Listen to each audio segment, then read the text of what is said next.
Hi guys, I'm Todd with Lemel Homes. I'm back on site at our Astor Street infill project. In the past month, we've had tons of awesome and exciting jobs happening inside the house. Our finishes are taking shape. Let's go inside and take a close look.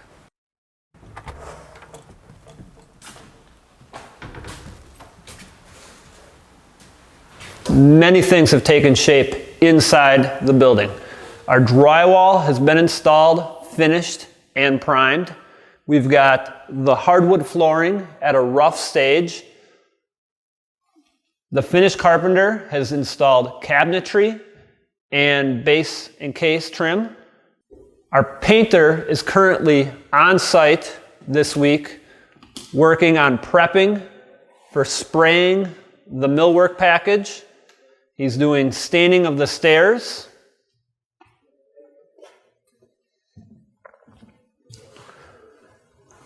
Our steel stair carriage has been installed. We have temporary treads so the workers can still access both floors. Let's talk a little bit more about our staircase. One of the coolest features of this house is the staircase.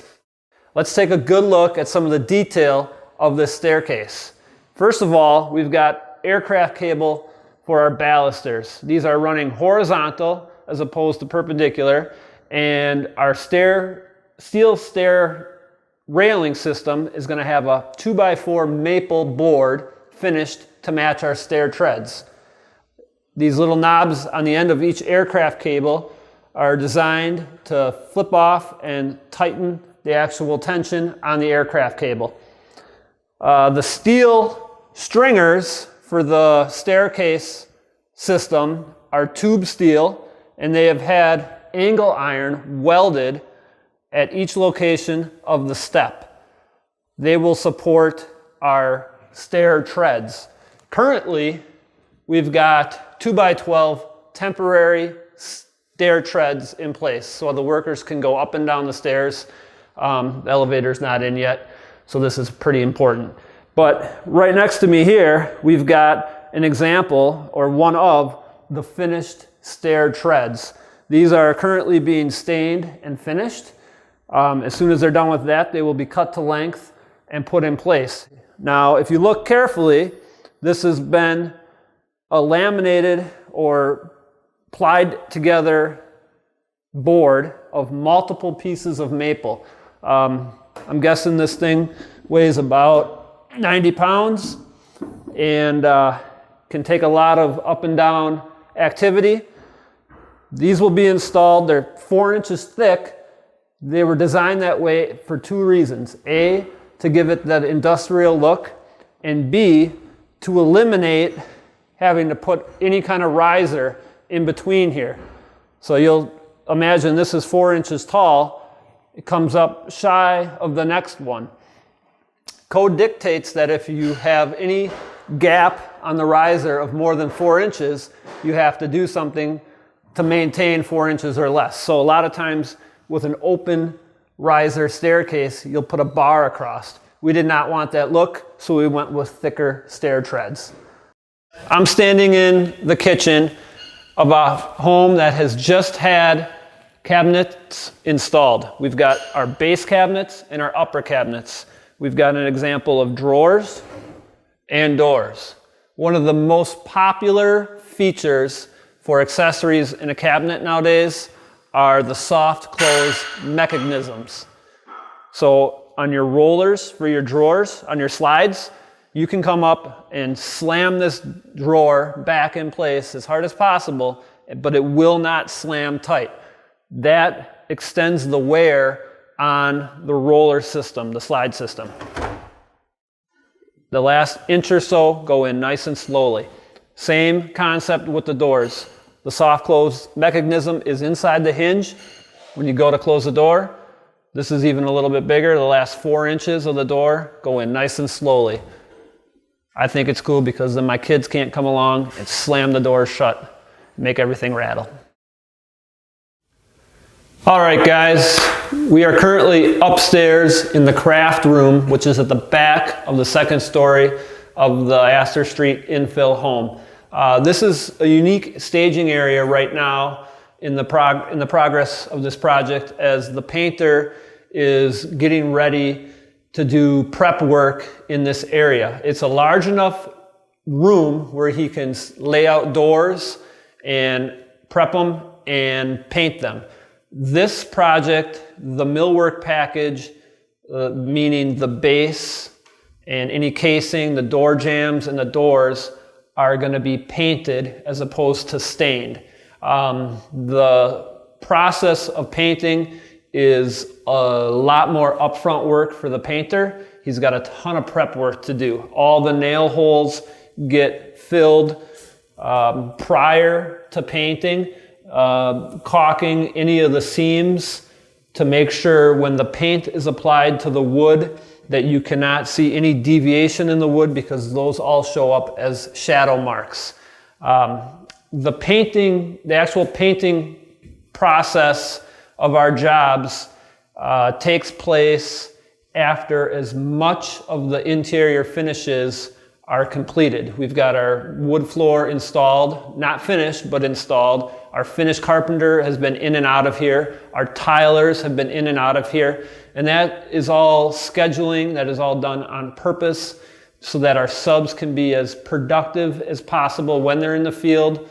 And we try to work with our homeowner and let them know what to expect, so that there's not surprises on their end. They know that the paint colors need to be selected in time for the painter. You can see we've got numbers on the wall here. The painter has met with the homeowner. I can walk in here and know that that has taken place. They know what colors the different walls are. A little bit more about this prep area in the back here. The painter is going to plastic off these walls. He's already gotten the floor covered with paper. He started bringing in some of these doors, and you can tell these doors were all hung by the finished carpenter when he was in here doing his work. The painter then takes them off the hinges, labels them so he knows where they go, and will one at a time put them up against the wall and spray them. The actual process of spraying the paint is very quick. It's 90% prep work to get that factory automotive finish that we're after on our millwork package, in our doors and stuff like that. I'm upstairs in the master suite, and I just popped on this barn door onto the track, and I want to go over this barn door specifically and a unique feature about Lemel Homes. The design of the house had 5 barn doors from day one on the plan and the renderings. And the designer and owners had a unique or personal vision of what the barn doors should look like.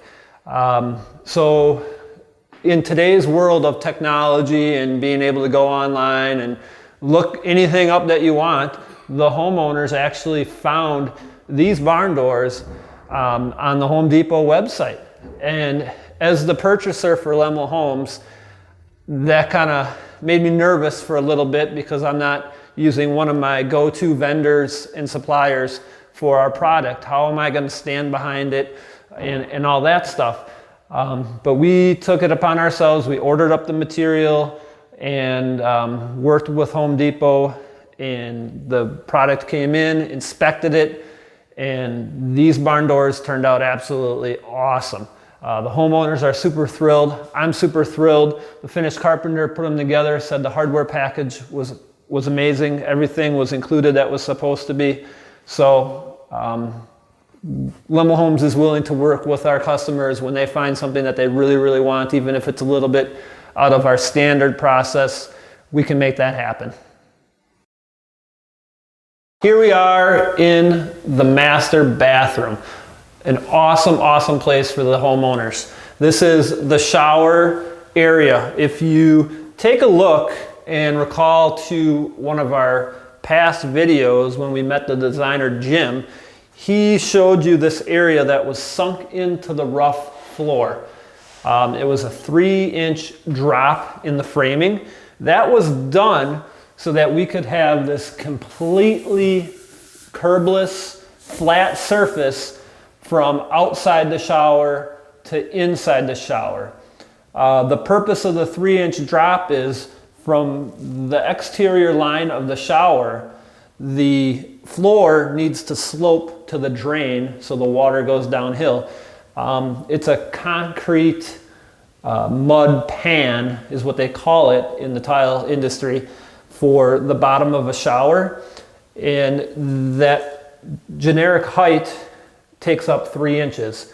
So when we designed the building, the structure, we had to take that into account. Our floor trusses had to be dropped down the 3 inches, and we had to know where the shower was going to go.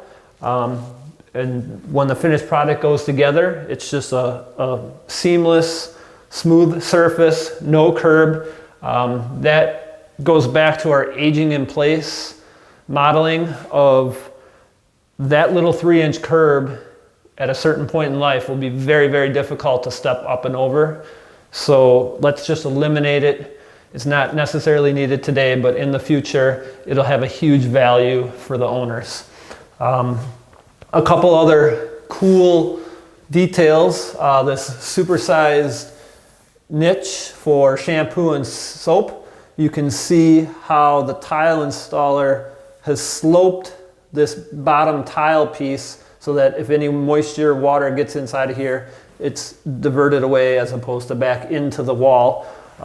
Same with this floating bench. It's got a slight slope on it downhill towards the center of the shower.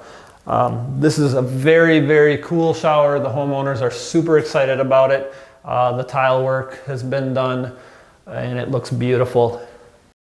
Another cool feature of this master bathroom is the soaking tub area. It's not quite done yet, but this is the area, if you recall from any of the renderings for this project, that the soaking tub is going to go.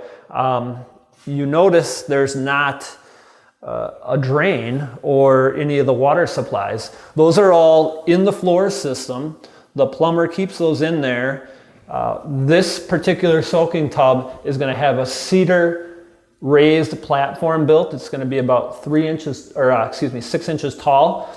And then the soaking tub will be placed on top of that. Once the plumber installs that soaking tub, he'll drill through exactly where he needs to and grab his waste lines and his supply lines for that soaking tub and connect them. This wall is also going to have a cedar accent piece to match that platform, shiplap cedar. That'll just be another focal point for your eye. And we do have this insert in the wall that's going to have LED strip lighting up behind it. You can see we created this light area to put the LED strip lighting. This wire will supply that power. The LED strip lighting, it's actually a low voltage light, so there's a transformer that operates that. That's all the way in the closet. That needs to be accessible for the electrician. So these are just behind the scene things that have taken place way ahead of time before the finishes go in that people don't even think about. I mean, who would have thought a transformer in a whole nother room is just for this tiny little light?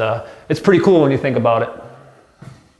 Now I'm downstairs in the garage, the underground parking area of our Astor Street infill project. As you can see, we've got tons of materials scattered around. Multiple trades have been using this as a staging area. These are the handrails I spoke of earlier. We've got a few pieces of trim that are ready to go up, and the painters are all down here. We also have our elevator parts that have been delivered today. So our elevator will start being assembled early next week. Many, many things yet to come. Anticipating about 2 more months to finish this project. So hope to see you guys on our next video when we go through the house as everything's cleaned up and looking finished.